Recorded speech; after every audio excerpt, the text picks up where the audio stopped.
What's up, y'all?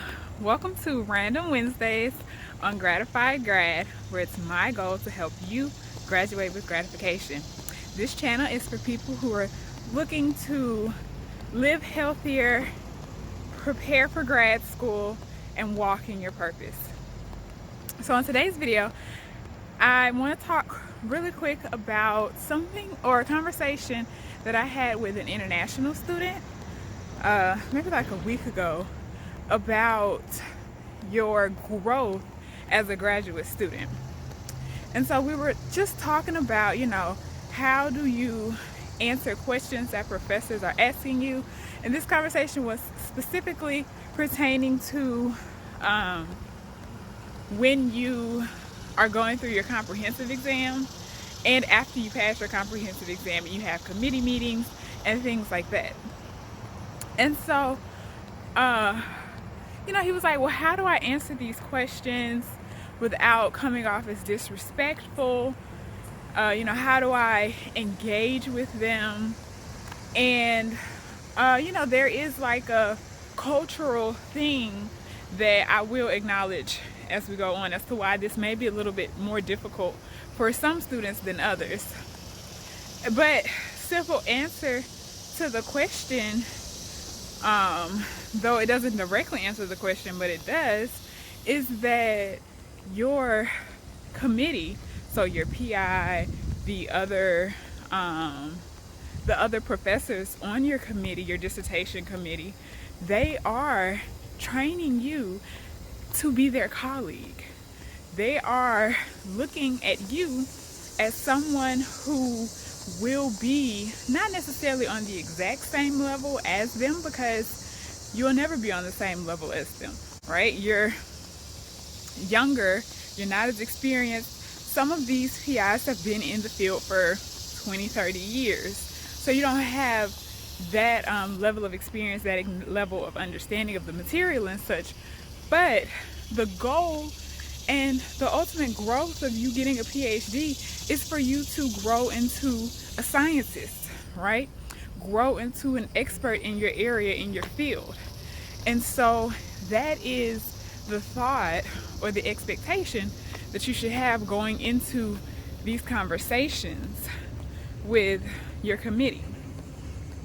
Now, to address that cultural aspect of, when someone asks you a directive question or they make a suggestion for something that you should do with your work, more often than not, for a lot of us, it is just we respect our elders, we respect those in authority, we respect those who quite frankly just know more than us.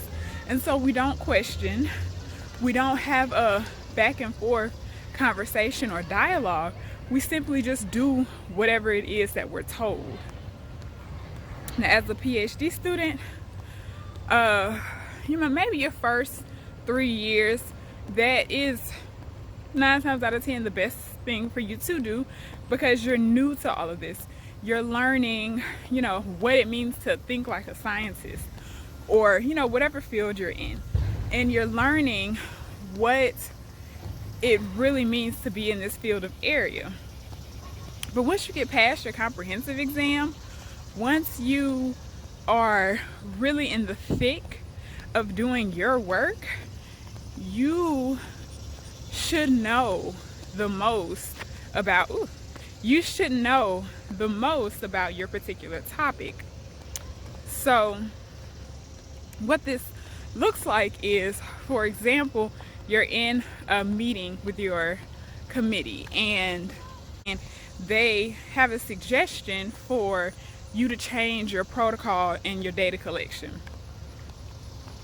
So as a first year, second year, maybe even early third year student, you just be like, okay, I'm new to this thought process of thinking, so I'm going to trust the advice of those who are advising me. But as the end of your third year and on, you should be able to think about whatever it is that they're asking you to do And then when thinking about it, you have to think about a couple of things, right? So one, let's say I do change this protocol. What does that mean for the work that I've done previously? Does that mean that I need to go back and redo all of the other work that I've done? Does that mean that I need to do new controls?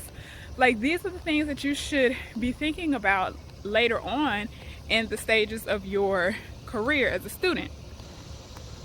And so this is where the conversation comes in, the possible pushback, in that you might not agree with them. And everything, you just have to have support for what you've said. Now, if it's something that they are particularly adamant about, or something that, you know, they know will better your work, and, you know, you've talked about your concerns with it, you've weighed in with them the pros and cons of you choosing not to do or redo some data collection or data analysis, because maybe it might add 2 more years to your degree, and, you know, you don't want to add 2 more years to your degree. It's always thinking about what is the impact of whatever it is that they're asking you to do. And so let's say you don't want to do whatever additional thing, or not even that you don't want to, but you just don't feel like it will help you get your degree. It won't help you write that book. So what do?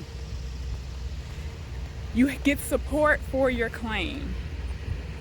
So, you know, a PI, they come in with all this background knowledge and expertise, and that is their support for why they think you should do this protocol a different way. So, you know, they have their expertise in this area. And so what you can do as, you know, honestly, the novice in this situation, especially if you don't immediately know, you know, the pros or the cons, or, you know, whether or not you really should do this, then, but this is also where you knowing your work is very important. You knowing the literature is very important, so that anytime somebody does mention something to you, some changes that you could or possibly should make to your work, you can say, well, I read this paper, or I've seen someone else do this, and I don't feel it's worth the time because of XYZ. XYZ being, you know, the results that they got when they did this is not going to answer the question that I'm asking. Or the experiment for this is, or the actual practical doing the work for this is not as, it doesn't give me as much confidence in the data as I would like. So yeah, just some things to think about as you are aging through your process, your educational journey, is that, you know, you are working to a point to where you are colleagues of your advisors, of your committee PIs, of just the people who are right now in authority or above you in this field of work and study. But eventually, at some point, you're going to be in their place, and the sooner that you're able to realize this, the easier those conversations will be, the more that you can have more in-depth and intellectual conversations and be comfortable with having them, as well as understanding, you know, when should I or can I push a little bit harder on something that I believe in, versus when should I take a step back and listen to the advice that is being given to me. I hope this was helpful and that you could somewhat understand what I was saying. If you have any thoughts about situations where you've experienced having to push back a little bit with professors on, what you thought the appropriate experiment or protocol was to do, definitely let me know in the comments. Hopefully today is one that's worth your while.